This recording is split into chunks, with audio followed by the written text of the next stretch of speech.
주신 주님 주의 나라 임하셨네 이 땅 위에. 현대인들은 자기 나름대로 여기에 적응하기 위해서 자기 나름의 가치관과 삶의 스타일을 만들어서 그렇게 살아가고 있습니다. 그래서 현대인들의 삶의 모습이 시간이 갈수록 공통점을 찾는데 그들의 생각도, 그들의 목적도, 삶의 모습도 다 자기 중심적으로 살아가요. 개인주의. 부부간에도 남편을 위해 희생하는 여자분이 적어져요. 아내를 위해서 희생하는 남자가 점점 적어져요. 이 가정도 개인주의예요.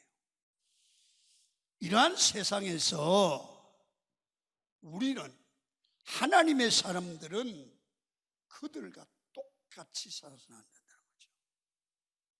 하나님의 사람들이, 신앙인들이 살아가는 방법이 있습니다. 그래서 하나님의 사람은 하나님이 이렇게 살라고 명하신 방법과 그렇게 사는 자들에게 그렇게만 살면 내가 이렇게 축복하리라는 약속이 있습니다.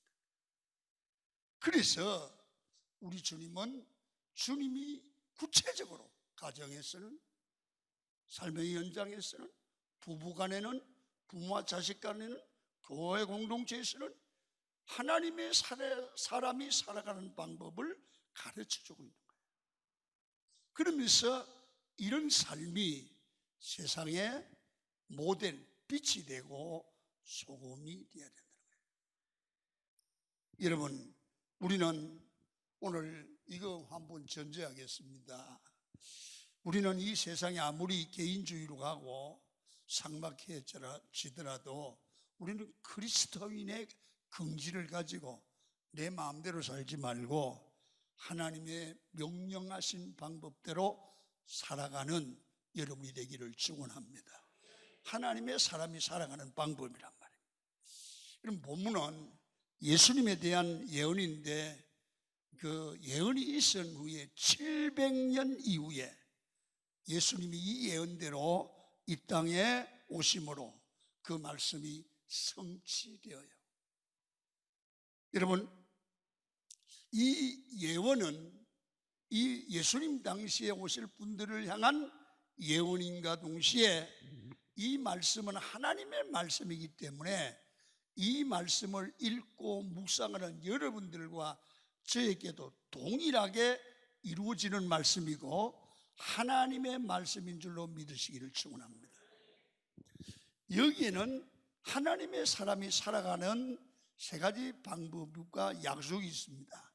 첫 번째는 뭐냐 하면, 여러분, 세 가지 개념인데, 이 인생을 살다 보면 잿더미 같은 절망적인 상황을 만난다. 다시 말하면 다 불탄 거예요. 불타버리니까 잿더미잖아요. 그 가운데도 하나님은 새로운 생명의 싹이 나게 한다. 예수쟁이 하나님이 함께하면서는 절망에서 소망을 보라. 절대로 예수쟁이는 절망하지 않는다. 이 첫 번째 메시지입니다. 두 번째 메시지는, 이런 믿음을 갖고 살려고 하면 이 사람의 지식, 스펙 가지고 안 된다. 하나님이 이로부터 부어주는 성령을 받아라. 성령을 받으면 나도 살고 남도 살린다. 나도 살고 남도 살린다. 세 번째, 이 그리스도인들은 항상 기뻐하고 행복한 즐거움의 삶을 살아야 된다. 그런데 안 믿는 사람도 행복해지는데, 안 믿는 사람들의 행복과 기쁨의 차원과 예수 믿는 사람, 하나님의 사람은 다른데, 하나님의 사람은 먹는데, 즐기는데, 노는 데가 아니라 여호와를 경외하는 즐거움, 하나님을 예배하는 즐거움, 하나님의 일하는 즐거움이 행복이 되어야 된다. 그거는 보상이 있고 축복이 있다는 거예요. 그래서 오늘 이 세 가지 개념을 오늘 본문에서 우리에게 가르쳐 주고 있는 거예요. 첫 번째, 이 세 가지를 구체적으로 설명하겠습니다. 자, 1절을 읽어요. 시작. 이새의 줄기에서 한 싹이 나며 그 뿌리에서 한 가지가 나서 결실할 것이요. 지금 이스라엘은 나라가 약화되어서 망하기 일보 전이야. 바벨론의 침공의 위험 가운데 놓여 있어요. 다시 말하면 나라가 근간 뿌리가 흔들흔들하는 거예요. 언제 망하느냐 그죠? 절망적인 상황이에요. 어딜 봐도 희망이 보이지 않아요. 이런 상황이다. 누가? 하나님의 사람. 그때 하나님은 절망 가운데, 잿더미 가운데서 생명의 싹이 나도록, 살아있는 생명이 돋아나도록, 사는 길이 열리도록 역사하시는 분이 하나님이고, 하나님의 백성들에게 주는 소망의 메시지인 줄로 믿습니다. 이 메시지를 여러분 가져야 됩니다. 여러분, 생명의 역사는 우리가 생각을 할 때, 이야, 이 상황을 보니 길이 보이지 않는다, 절망적이다, 다 무너졌다, 다 깨졌다, 불탔다, 끝났다, 아무리 기도해도 하나님이 응답해 주지 않는 것 같다, 하나님이 나를 버렸는가 봐, 그런 생각이 막 들 때 눈을 들어 주님을 보라. 그 가운데 소망을 주신다. 새싹이 돋아나게 한다. 그래서 결국은 열매 맺게 하신다는 거예요. 무슨 얘기예요? 하나님은 잿더미 같은 상황을 만나도 하나님의 사람은 소망을 보는 사람이고 절망하지 않는 사람이다. 할렐루야. 그래서 신앙생활은 잘 보세요. 감정이나 느낌으로 하는 건 아닙니다. 내 느낌으로, 내 생각으로, 내 환경이 너무 어려워, 희망이 보이지 않아, 망했다고 느껴져요. 그거는요, 내 생각이고 내 느낌이지 하나님의 생각은 아니에요. 나를 향한 하나님의 생각은 그 가운데 새 생명이 움돋는, 그 가운데 싹이 나게 하는 능력의 주님이 함께하고 역사할 줄 믿습니다. 이게 성도의, 하나님의 사람의 생각이요. 하나님의 사람은 절망하지 않는겨. 아멘. 따라합니다. 하나님의 사람은 잿더미에서 생명의 싹을 본다. 할렐루야. 이사야 55장 8절을 봅니다. 시작. 이는 내 생각이 너희 생각과 다르며 내 길은 너희 길과 다름이니라. 여호와의 말씀이라. 여러분, 내 생각과 하나님의 생각이 달라요. 내 생각보다 하나님의 생각이 깊어요. 하나님의 생각이 높아요. 그래서 사람의 판단으로 아이고 어떡하면 좋아, 큰일 났다, 이제는 망했다, 일어날 기력이 없다, 그럴 때 실제로 하나님의 백성은 아니라는 거야. 일어날 수 있다는 거야. 합력하여 선을 이룬다는 거야. 여러분, 내가 원하는 대로, 계획대로 안 되고 내 방법대로 안 돼서 내 인생이 망했다고 생각하는 그런 분들이 있으십니까? 그게, 그 어려움이 하나님이 개입하시면 최고의 길이 되고 최선의 길로 하나님이 인도해 주실 때가 있다는 거예요. 그것 때문에 길이 열리는 거야. 그것 때문에 복이 되는 거야. 여러분이 이 땅을 살아가면서 나는 망했다라고 말하지 마십시오. 그건 내 생각입니다. 하나님이 함께 하시면 새로운 희망이, 우리 앞에 하나님이 주시는 새로운 희망이 대기하고 있어요. 때로는 매도당하고 어려움을 당하지만 하나님이 함께 하시면 거기에서 새로운 기적의 역사가 반드시 일어날 줄로 믿습니다. 신앙은 옳고 그름을 판단하는 기준을 바꿔야 돼요. 내가 보기에 옳다, 내가 보기에 틀렸다가 아니라 하나님 보시기에 옳아야 옳은 거다 그 말이야. 내가 옳다고 생각했던 것이 나중에는 나를 무너뜨리는 것이 되기도 하고, 내가 바르다고 생각했던 것이 내가 죄인으로 드러날 때가 얼마나 많습니까? 내 판단은 항상 옳은 게 아닙니다.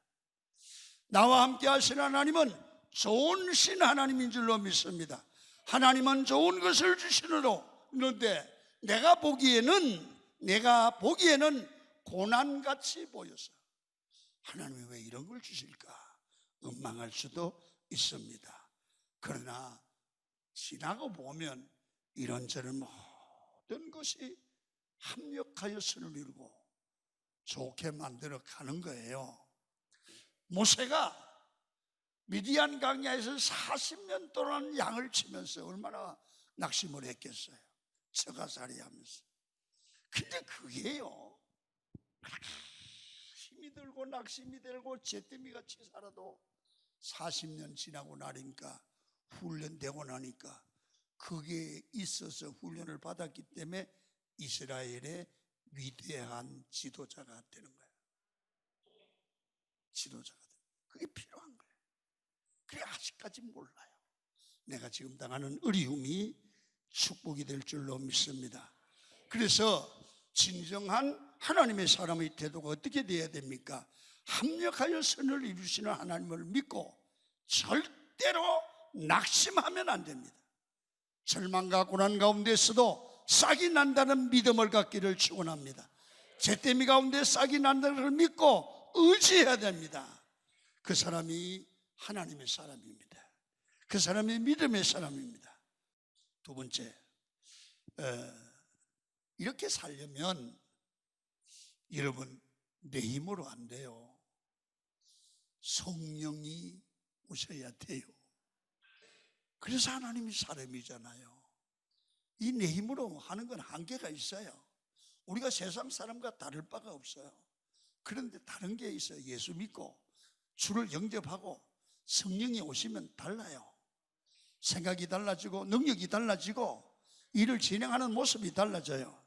그래서 성령이 오면 나도 살고 남도 살리는 역사가 나타나요. 그래서 성령의 사람은 반드시 나도 살고 남을 살려요. 자, 2절 읽어요. 시작. 그 위에 여호와의 영 곧 지혜와 총명의 영이요 모략과 재능의 영이요 지식과 여호와를 경외하는 영이 강림하시니. 여러분 우리의 이 영이 강림하시기를 바랍니다. 잘 보세요.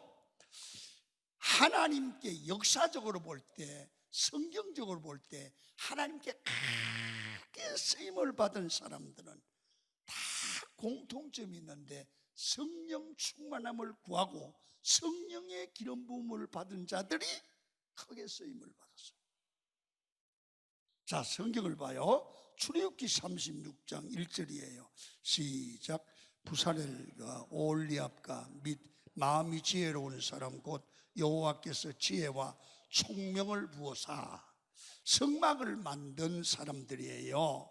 이 사람들이 여러분 하나님께서 지혜와 총명의 신을 부었대. 그랬더니 지혜롭게 성막을 하나님 원하신 대로 잘 만들었다. 여러분 이 세상을 살아가면서 하나님께서 내게 주신 은사가 있어요. 그걸 가지고 인간의 지혜로 해서는 그게 역사가 나타나지 않아요. 거기에다가 성령이 기름 부어주시면, 내가 받은 은사에다가 성령이 오시면 거기에서 능력이 나타나고 하나님의 역사가 나타나는 거예요. 여러분 우리가 인생을 살다 보면 뭐가 참 되는 것 같은데 허무하고 결핍을 느낄 때가 있어요. 이 허무하고 허전하고 부족함을 느낄 때 성령이 오시면 왜 그렇게 만족한 삶이 돼요? 여러분들 한번 성경을 봐요. 요한복음 7장 37절이에요. 시작. 명절 끝날 곧 큰 날에 예수께서 서서 외쳐 이르시되 누구든지 목마르거든 내게로 와서 마시라. 나를 믿는 자는 성경의 이름같이 그 배에서 생수의 강이 흘러나리라 하시니 이는 그를 믿는 자들이 받을 성령을 가리켜 말씀하신 것이라. 이 목마르다 그 말은 결핍 모자람이 있다 그 말입니다. 그런데 성령을 부어주시면 갈증나는 문제가 해결이 된다는 거예요. 여러분 2절에 보니까 지혜와 총명의 영이 이 삶의 방향제시잖아요. 그리고 모략과 재능의 영이, 이 말은 무슨 말이냐면 이 성령이 오시면 사람의 마음이 깊어지는 거예요. 사람이 마음이 얕은 사람 있잖아요. 조금 가지고 막 탁탁 변하고 그러잖아요.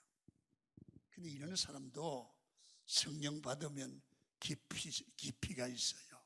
생각의 깊이가 있고 마음의 깊이가 있는 줄로 믿습니다. 우리 인생은 깊어져야 돼. 세 번째, 마지막에 이 3절을 읽습니다. 시작.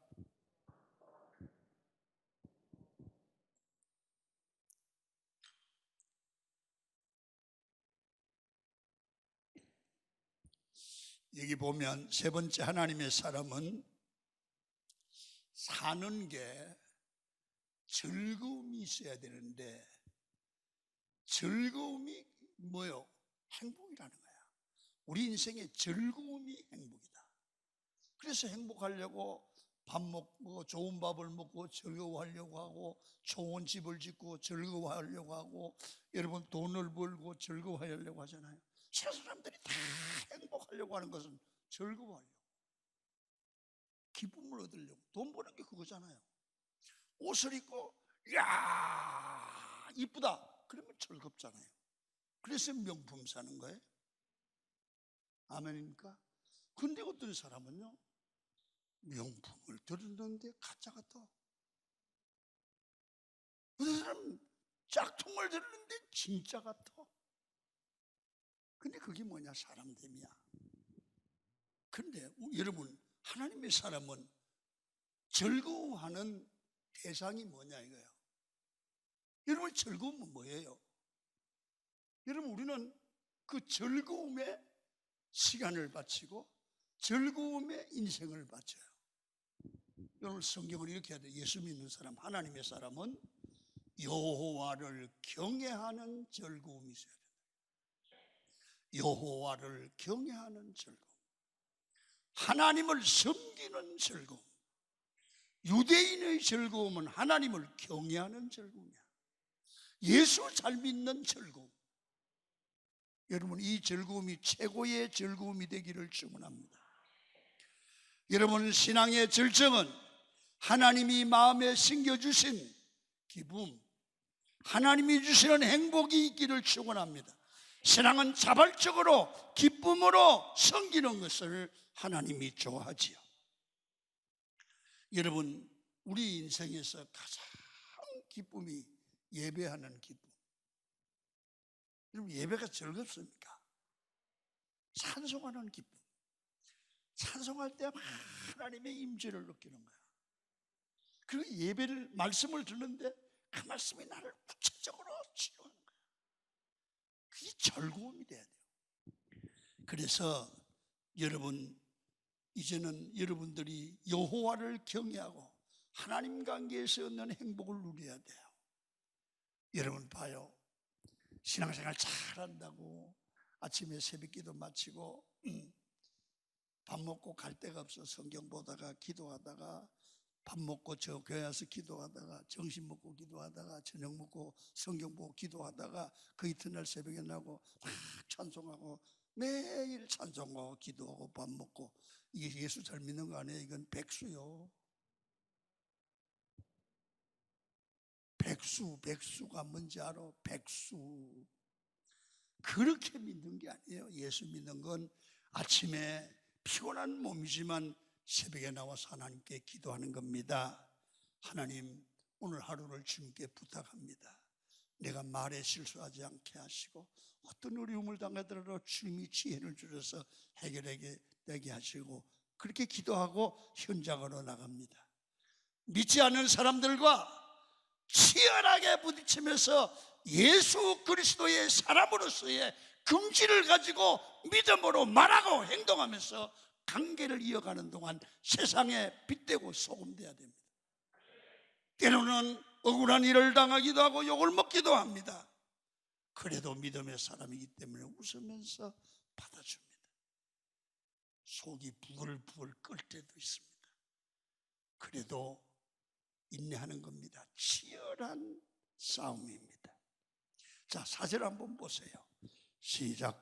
공의로 가난한 자를 심판하며 정직으로 세상의 겸손한 자를 판단할 것입니다. 그의 입의 막대기로 세상을 치며 그의 입술의 기운으로 악인을 죽일 것이며, 치열하게 세상들 악들과 싸우면서 하루를 믿음으로 승리하는 거예요. 그런 가운데 여러분, 때로는 마음의 상처를 받기도 해요. 지치기도 해요. 때로는 넘어집니다. 그때 마음의 아픔을 가지고 교회로 달려나와서 온 새벽에 나왔어요. 하나님께, 하나님, 그래도 주님의 은혜로 하루를 믿음으로 살았습니다. 이런 아픔이 있습니다.